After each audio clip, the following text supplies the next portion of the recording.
চট্টগ্রাম আদালতে মহানগর পিপি কার্যালয় থেকে নিখোঁজ ১,৯১১টি মামলার নথি। এ বিষয়ে রোববার কোতোয়ালি থানায় সাধারণ ডায়েরি করা হয়েছে। তবে মহানগর দায়রা জজ আদালতের সরকারি কৌঁসুলির দাবি, এসব নথির অনুলিপি থাকায় তেমন কোনো জটিলতা হবে না। এ নিয়ে আলোচনা করতে আমাদের সঙ্গে যোগ দিচ্ছেন চট্টগ্রাম মহানগর দায়রা জজ আদালতের পাবলিক প্রসিকিউটর মফিজুল হক ভূঁইয়া। জনাব মফিজুল হক ভূঁইয়া, আপনাকে স্বাগত জানাচ্ছি। যেটি জানতে চাই যে আদালতে মামলার নথিগুলো অরক্ষিত ছিল কিনা, হয় এমন কি করে হলো? আদালতের নিরাপত্তা কি আসলে ঝুঁকিপূর্ণ? ধন্যবাদ আপনাকে। আমি মূলত দায়িত্ব নেওয়ার পর থেকে সুচারুরূপে কাজ সম্পন্ন করে আসছি। মূলত আমার আদালতের বা আমার কক্ষের কোনো নথি চুরি হয় নাই। এই যেগুলো আদালতের আমার কক্ষের বাইরে দীর্ঘদিন থেকে ডাম্পিং অবস্থায় কিছু পুরনো রেকর্ড পড়েছিল, প্লাস্টিকের বস্তা দিয়ে ঘুরানো। আমরা অবকাশকালীন ছুটিতে গিয়েছি 12-24 তারিখে। আর অবকাশ শেষে আমি যখন আদালতে আসলাম, আদালতে আসার পরে যে ডাম্পিং করা অবস্থায় যে নথিগুলো ছিল সেগুলোকে আমি দেখতে পাইনি। না দেখে আমি খোঁজ খবর নিলাম, নিয়ে শেষ পর্যন্ত আমি আপনার কোতোয়ালি থানায় গিয়ে এ সম্পর্কে ডায়েরি করলাম।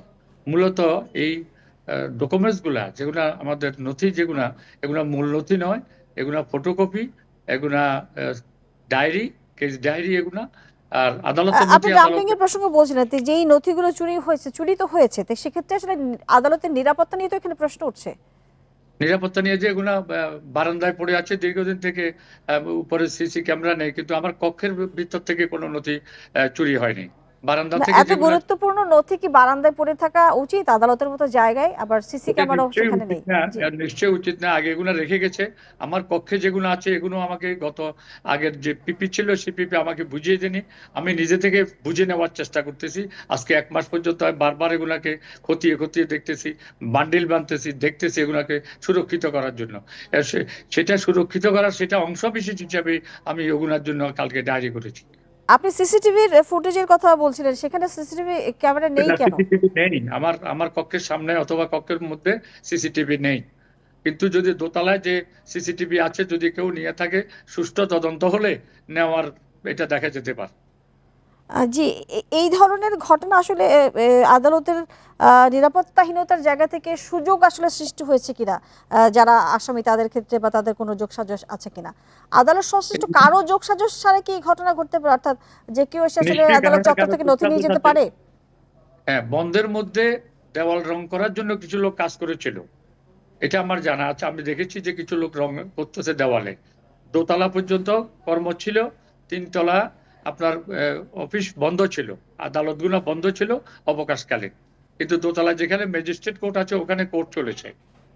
এখন 3 তলায় ওরা কাজ করেছে কিছু কন্ট্রাক্টর, ঠিকাদারের লোক।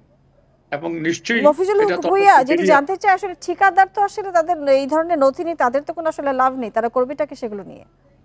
এখন যেটা আপনি সন্দেহ প্রকাশ করছেন সেটা তো আমি তো দেখি নাই, সেটার জন্যই তো আমি এটা জিডি করলাম।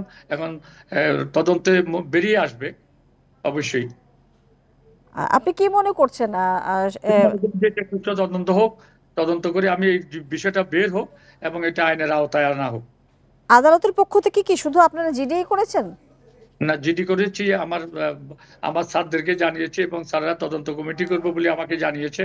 আজকে আমি মহানগর দায়রা জজ, বিজ্ঞ দায়রা জজের সাথে আমি সাক্ষাৎ করেছি এবং আপনার এডিশনাল আইজির সাথে সাক্ষাৎ করেছি। মোখলেস সাহেব এসেছিল, ওনাদের সাথে আলাপ আলোচনা করেছি এবং ওনারা একটা তদন্ত কমিটি করবেন বলে আমার বিজ্ঞ জজ আমাকে জানিয়েছেন। এই পরিস্থিতিতে আপনি নিরাপত্তার বাড়ানোর ব্যাপারে আপনার মত কি, মানে বাড়ানো উচিত বলে আপনি মনে করেন? এবং যেহেতু আপনি দায়িত্বে আছেন, এই আসলে দায়টা তো আসলে আপনাদের উপরই বর্তায়, সেক্ষেত্রে আসলে দায়িত্ব আমি সুচারুরূপে পালন করতেছি। আমি মনে করি এখানে সিসি ক্যামেরা দেওয়া উচিত এবং লোকজনের বন্ধের সময়, এরকম বন্ধের সময় যেন লোকজন আসা যাওয়া করতে না পারে সে ধরনের ব্যবস্থা করা উচিত এবং প্রশাসনিকভাবে তাদেরকে ব্যবহার করে যাতে আমাদের নিরাপত্তা এবং সবকিছু নিশ্চয়ই জনগণের সম্পদ, আসলে সেটা আপনাদের নিরাপত্তা বিধানে থাকুক, সেটি সবারই আসলে প্রত্যাশা। মফিজুল হক, আপনাকে ধন্যবাদ আমাদের সাথে যুক্ত হওয়ার জন্য।